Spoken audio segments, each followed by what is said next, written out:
Alright, what's going on, guys? Welcome back to the channel. So this will be another recap and review for Only Murders in the Building Season 2, Episode 6, titled Performance Review. If you're new to this type of video, what I'm going to be doing here is doing a whole recap, obviously, of the entire episode, walking you guys through, giving you guys my thoughts on what happened throughout, slapping a rating on it at the end, and then, again, sort of diving deep into any new clues that we got that might make me think of a new person or a new main suspect that I have on my own personal list of who I think the killer is. This episode didn't give us... It did give us some things. We'll talk about it. So if you guys enjoyed this video, please make sure to like it. Please subscribe if you're new. But let's talk about Season 2, Episode 6 of Only Murders in the Building.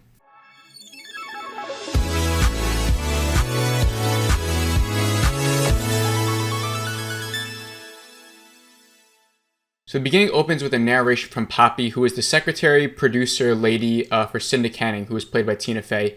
They have the podcast of Only Murderers in the Building. They had this guy named Jimmy arrive on the podcast to talk about Charles, Mabel, and Oliver. He had some sort of violent past with Mabel, which we'll get to later on. But that's all we know about in the very beginning. He's there to talk about Mabel and like how she cut off his finger somehow, right? After this, we get a lot of like relationship stuff. We get to talk about Mabel and Alice. We see them two talking. Mabel doesn't want to reveal too much about her past to Alice.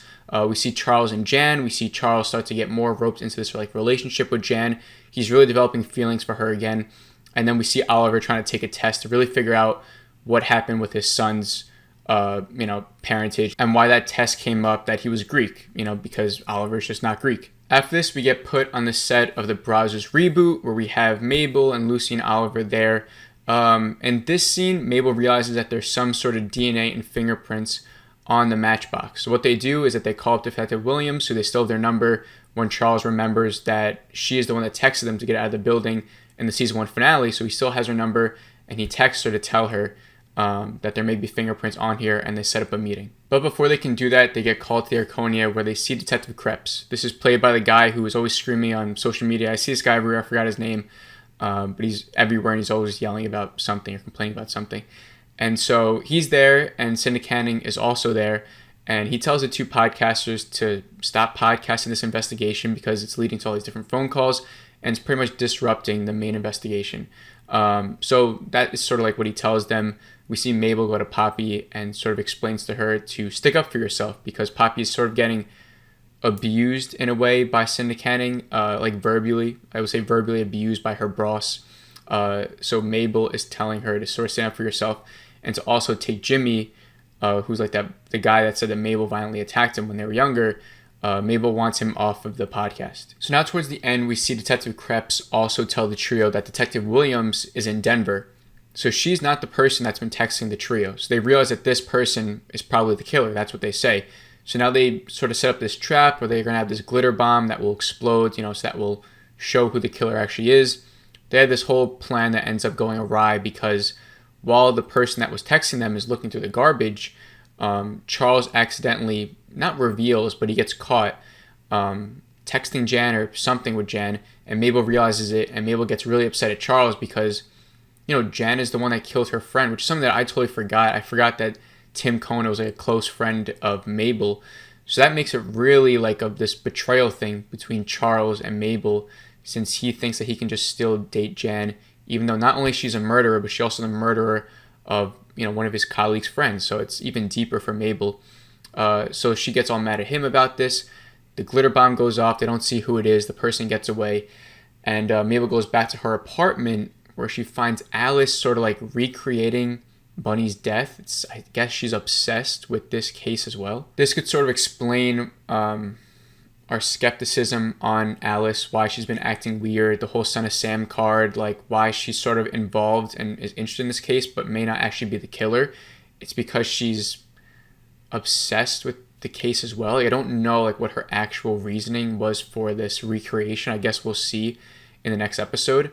But this is another tragic event for Mabel. After this, we do see Charles use his stunt double, Saz, who was in season 1, to break up with Jan, which was, I guess, a funny scene if you're into that sort of humor. So now towards the end, we see Mabel get a phone call from Poppy. And Poppy, after being declined of her promotion from Cinda Canning, decides to really out all of Cinda Canning's secrets. So she starts saying all this stuff to Mabel, how Cinda Canning will do everything to tell some sort of story. She will manipulate the narrative. she would go as far as she'll do anything, is what she says, to tell her story, no matter what the truth is. She wants to tell a good story no matter what.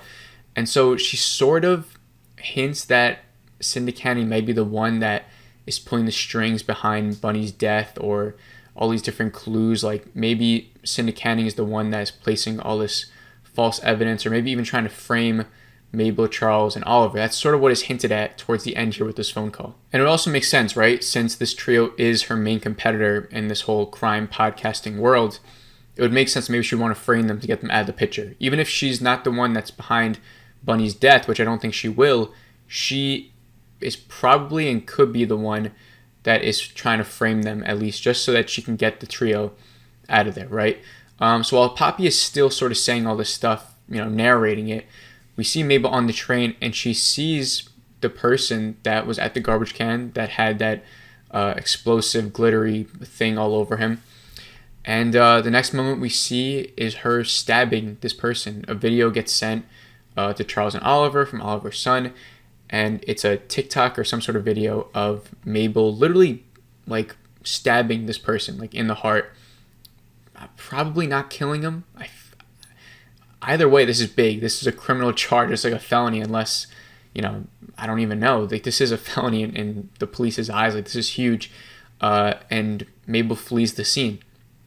So, I mean, in her headspace, after just seeing Alice and thinking that this person is the murderer, she could have just lashed out.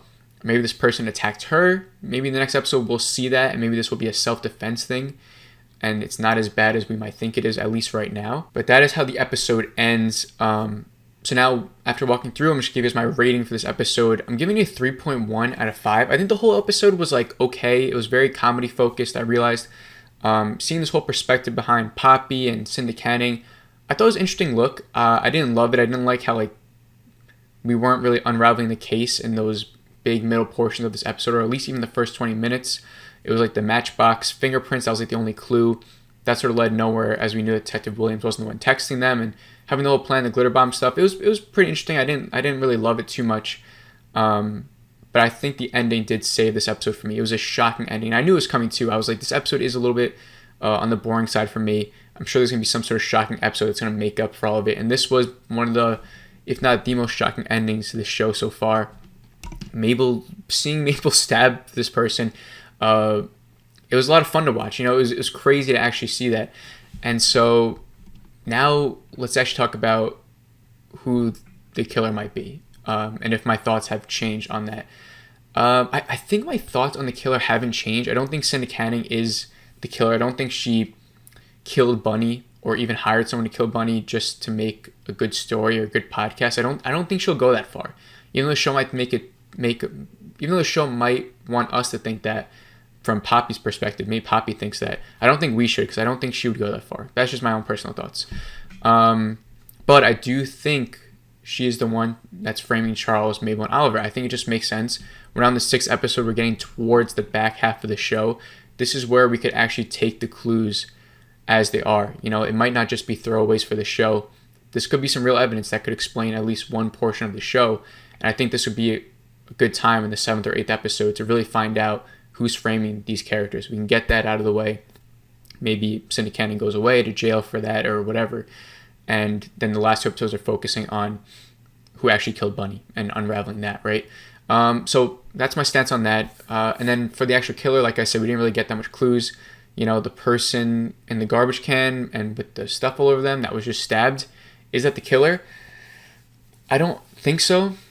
Only because, like, Mabel just stabbed him, so he's probably going to go anywhere unless he just gets up and flees, and maybe, like, that could be some clue later on of, like, a blood stain on a shirt, or if someone's holding their shoulder, it's like maybe we could think that that's who Mabel stabbed.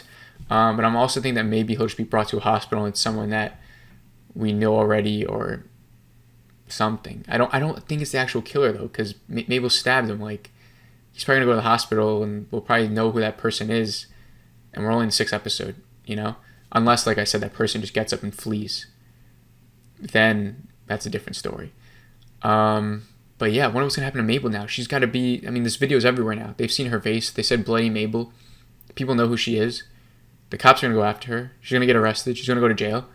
You know, she can't just, unless she just hides away, but then she can't be involved in this investigation at all. She'll be too busy trying to hide.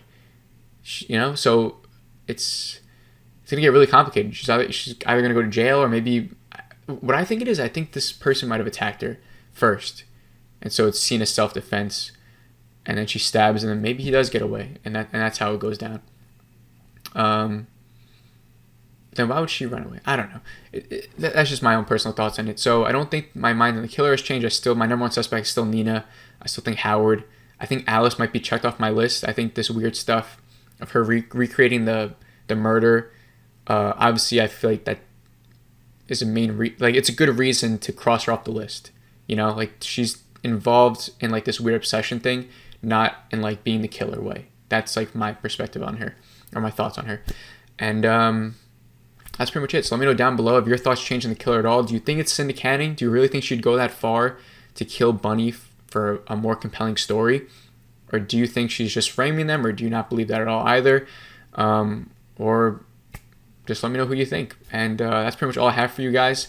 Thank you for watching. Like always, please make sure you like this video if you guys enjoyed it. Please subscribe if you're new, as we'll do this again next week. And I'll see you on the next video. Have a great rest of the day.